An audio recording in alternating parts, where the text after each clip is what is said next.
داسې دی چې نوی رئیس لکه چې دی دی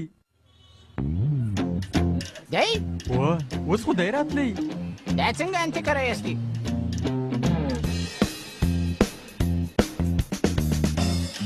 ښاغلی جی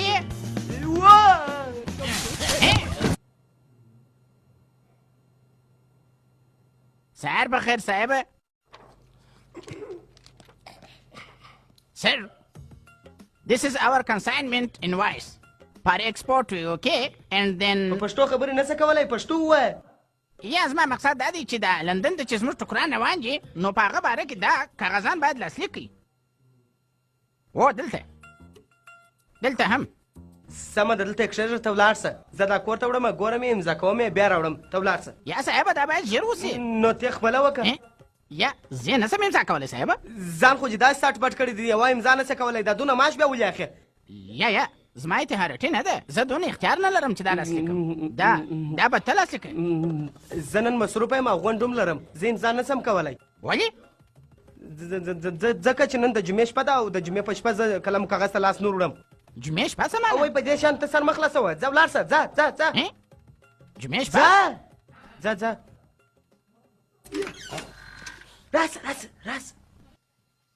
وایم ته ولاړ شه سمه ده ځم صاحبه امضا یې وکړه او وی یاره چې تریپاټي دا لغړی به د کومې خوا پیدا کړي هغه هم د ریتو دپاره نیمه یې بېسواده نیمه یې بیکاره یعنې مکمل لیونی او وای صاحبه دی چې راغلی دی د هغه رئیس د خوراک دپاره شان راغواړي بې خوراکه بل کار نه لري پخوانو ښه ویلي دي چې ښه انګور هر وخت چغال خوړلي نو بیا پر صدو لیونی څه کوو هر څه د خرو په خدمت کې دي دې ته وایي پان دا چې د کومه ځای راوړي لاندې دغه پانډې پان والا څه نو پان والا ته ووایه چې پان جوړول پرېږده او د خلکو بوټونه پالیشوه خلک چې پان جوړوي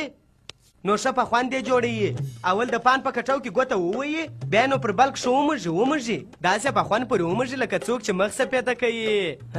بیا ښه خوندور چې کني هغه د پان خپل مواد او مساله اصلي مساله تر وخت تېره نه وا بیا چې نو پان جوړ سي مړی په ژوندی کېږي که د هغه د پان جوړول نه دي زده نور ته ووایه زه به یې در وښیم چې پان څنګه جوړېږي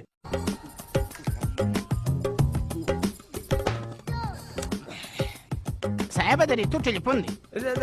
چې د هغې ټلیفون دی نو هغې ته یې ورکړه ما ته ولې را روان یې یا ستا سره خبرې کوي یا ورته زما پر ټلیفون یې راوکړه یا ستا ټلیفون نه روښېدی نو ځکه زما پر ټلیفون درته راوکړي هغې ته ووایه ټلیفون د مځکې ووله نو ټلیفون به مات سي او ته به ځینې خلاصه سې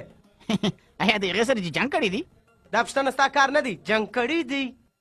یا هغه خبرې در سره کوي ډېرې مهمې دي زه خبرې نه سم کولی ته ما نه وینې زه څونه مصروفه یم بله